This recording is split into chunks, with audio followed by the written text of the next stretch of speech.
And this video just talks about optical media, so optical drives. So it's a secondary storage device. So all of these kind of devices we call secondary storage. And that's because main memory, or RAM, is primary storage, and then when you need to store something for a longer period of time, we're all secondary storage. So the different ones might be optical, like CD Rom, like we've got here. So CD, all various brands of them, DVD, that kind of thing, or Blu-ray discs even. You've probably looked at another video somewhere on hard disk drives and how they work. And the other one that's in the course is SSD, so solid state disk, but you don't need to know quite so much about those. So a CD, you've probably seen one, round disc, you put it into a drive, it's a shiny disc.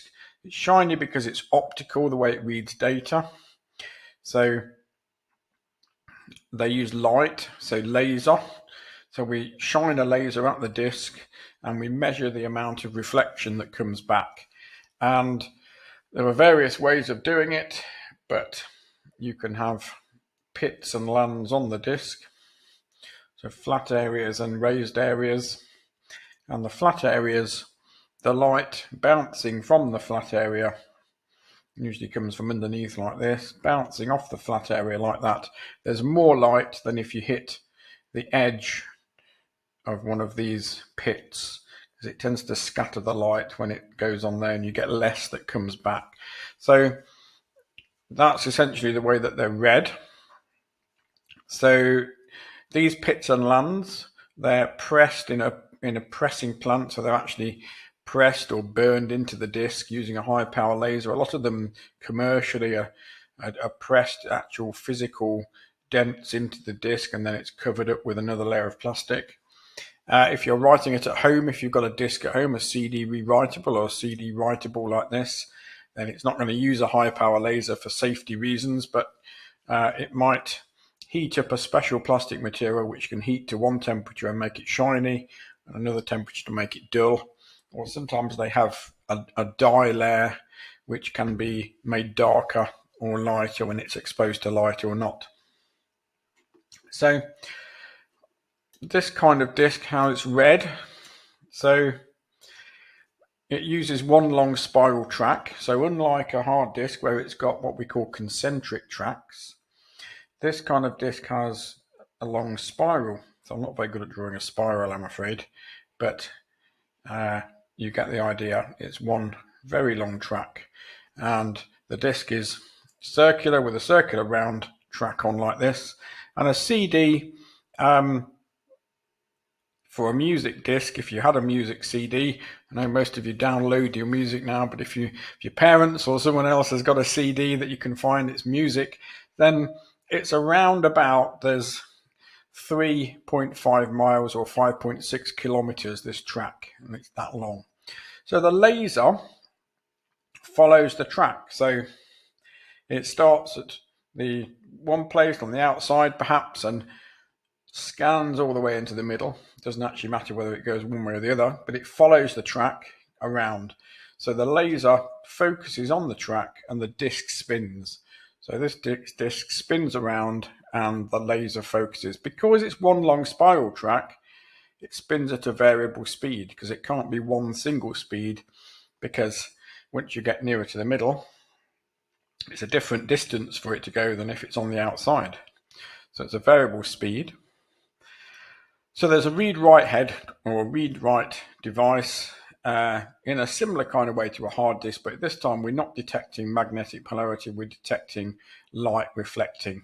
So as we said earlier, data gets read by differences in reflected light. So pits and lands, they reflect differently. Pits scatter, make less reflection, and lands have more reflection. So anything in computing that we want to represent a naught or a one, so we could have less or more reflection.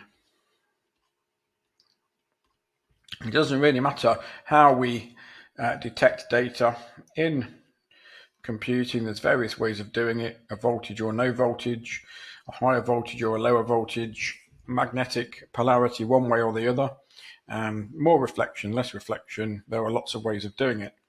So in this case, we're doing that with light. So the light sensor measures the light that's reflected back, and it gets converted into 0 or 1 depending on the amount of light. And normally we'd probably do it this way, so less light's 0 and more light's 1, but as long as we're consistent, it actually doesn't matter. So once we've read that, then the data is going to get sent to the RAM, because loading from secondary storage, before it gets to the CPU, we load it up into RAM. And that idea is called the stored program concept, where we load programs into RAM before the CPU can access them. So capacities, standard CD can store about 600 megabytes, which is not a huge amount. It might say 700 on the disk, but that's before it's formatted and made ready to use. A DVD, single side, single layer DVD, about 4.7 gigabytes. Now DVD uses smaller pits and the tracks are closer together, but it's still using a red light laser like the CD. So they both use red light laser. DVD, dual layer, you can have 2 layers on it, so we can adjust the focus of the laser to look at a second layer, and that can make it up to about 8 gigabytes, etc.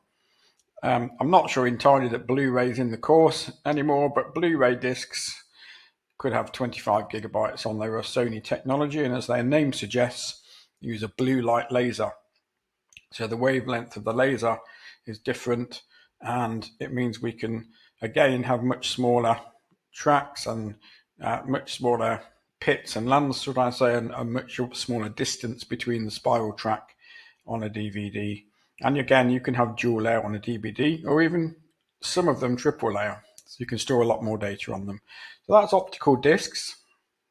It's a topic in secondary storage, so you should be familiar with describing the operation of them. And if you can describe the idea that they're spinning around, preferably at a variable speed, you can describe the idea of light from a laser being shone at the disk and the reflections being measured, and those reflection differences being converted into binary noughts and ones, then you're probably pretty much all the way there to getting the marks for a question like that.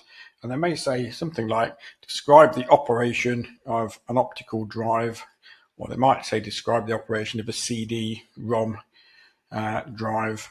Either of those things, because you should be aware of both the drive and some of the media that goes on it, like the different types of disk that could go in there. So that's secondary storage, optical devices.